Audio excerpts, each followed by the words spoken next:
Hey there, and welcome to the Joy of Binding, where you're going to find out about all the pleasures and wonders that come from binding all of these frames and meshes, and basically hiding the edges, hiding all the dirty, filthy edges, so that you don't have to see all the messy tat.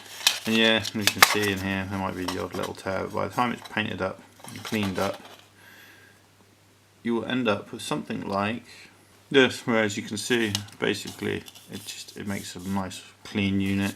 Yeah, there are bits of grass sticking around the edges and the odd bit of white where I've messed up the paint job. And on the other side also helps clean that up. Also helps to act as a sort of blending tool, if you like, for the colours. So, how is this done and why do we do it? We do it to clean up the edges, to conceal things, and to make things look nice. Also to make things look sort of finished and polished. And also to add a bit of structural integrity. It helps to bind the plastic to the mesh, to the paper, and also helps to create the trough that all of this sits in. So it's pretty multifunctional, really. You could do this using something rigid. I'm just going to be using a heavy duty paper. If you have the monies, it might be worth doing this with either plasticard, styrofoam if you prefer, or even with metal or with wood. If you're going to use wood, use something like I suppose maybe balsa wood for modelling. Either way, it's something which is rigid. The reason something rigid is good for doing this is it helps to prevent flexing, which will happen when you're doing this. Or if you decide to paint entire surfaces, you can see it doesn't lie entirely flat. You do have to mess about with these in order to make them lie flat. So yeah, I'm gonna just show you the process that I'm currently utilising for doing this. So here is one of my ugly, messy sided pieces, and what I want is for them to become clean. Here is 7mm depth cut, pre-cut pieces of paper. So when applying this, what I want to use is the hard leading edge of the piece and the corner. So if this corner is flush and the leading edge of the paper is flush with the top edge of the mesh side, that means there'll be an ever so slight overlap on the bottom side, and it's ever so slight. You want it to be less than a millimetre, maybe 1/4 of a millimetre. This is a very tactile thing. You want to use your sense of touch to help to find these edges. Also, it doesn't harm to use a hard work surface to find the edges as well. If everything's pushed flush with the work surface, you know that it's flush.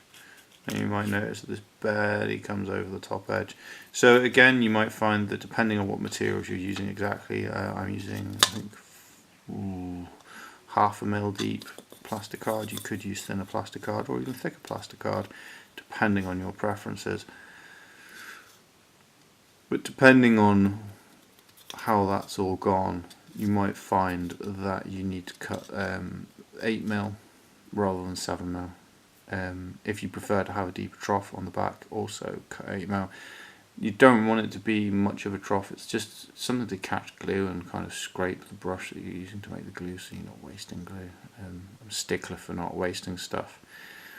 So I'm just going to get this lead edge stuck on, following this hard edge, flush with the corner, and then I'll show you the wraparound process. Here we go then, we have got the first bit on, and the first thing is to fold flush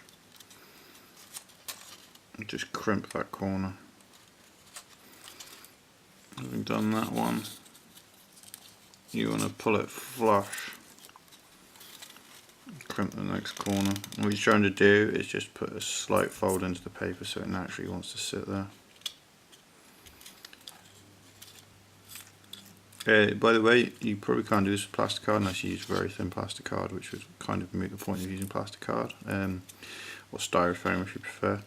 Because if you are using very thin styrofoam plasticard, it will lose its rigidity, which is the only reason for using it.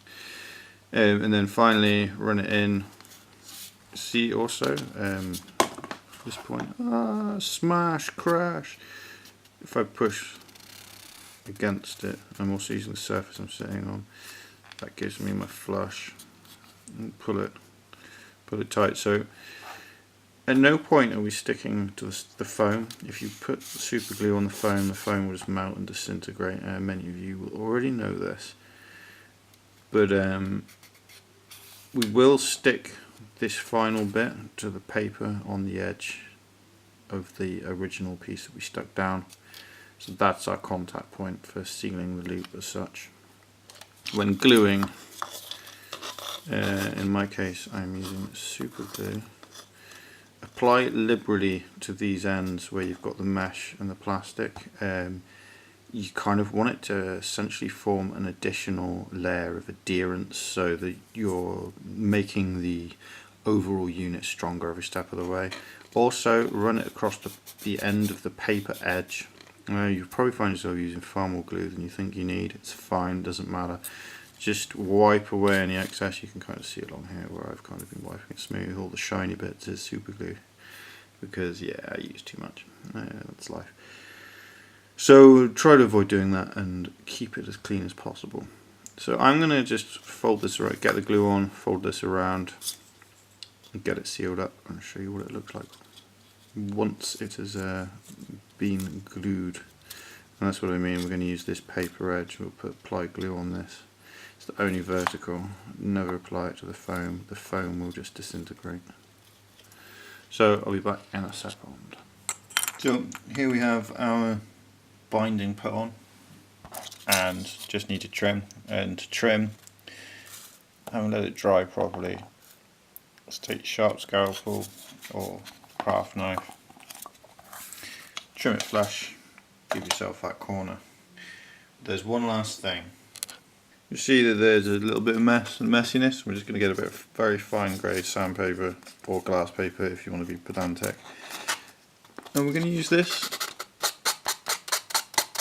just to sand all these edges and just to run along, just give a quick rough sand over the top edges of all of it. Now we only do this on this side, we don't do it on the other side. That's because on this side we're just trying to get everything to come flush, and you just see a bit of dust flying off there. And this is the final cleanup process. And it means that you end up with nice clean top lines, which is what you want. In principle, there you go. We've got the binding all complete, and this is also where you find out all the little bits of filling that you missed, like over here. Oops. And that is now ready for a quick coat of paint. It should end up looking something like this. So again, it's not entirely perfect, especially in this light where you can see every last thing, like the not quite perfect bit in there. How irritating. But you can see it ends up roughly complete. This is where you find out all the little bits you've missed, like that in there. It's bugging me a little bit. I'm actually going to just run a bit more paint into that and finish it, but I will do that in my own good time. And there's your piece complete. You're basically ready to play. Now, making them double-sided, non-essential. This was built just so that you can use regular terminators for playing Spacehulk, rather because the squares are bigger than Spacehulk. Square is like an inch square, I think, or 30mm square, something like that. And so the Spacehulk terminators have special bases that are too small for playing 40k. So why bother with that when you can just convert your 40k, your terrain board to fit 40k miniatures? I never really understood that. It's like we will only sell things for this one thing.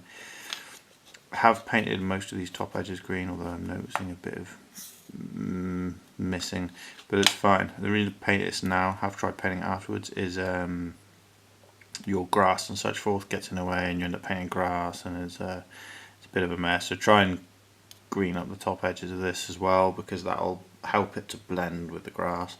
Also at this point, you don't necessarily have to do this grass. If this is the filthy Spacehulk mesh tile, you might want to do the flip side, some like super clean white kind of thing, or something a bit Eldari.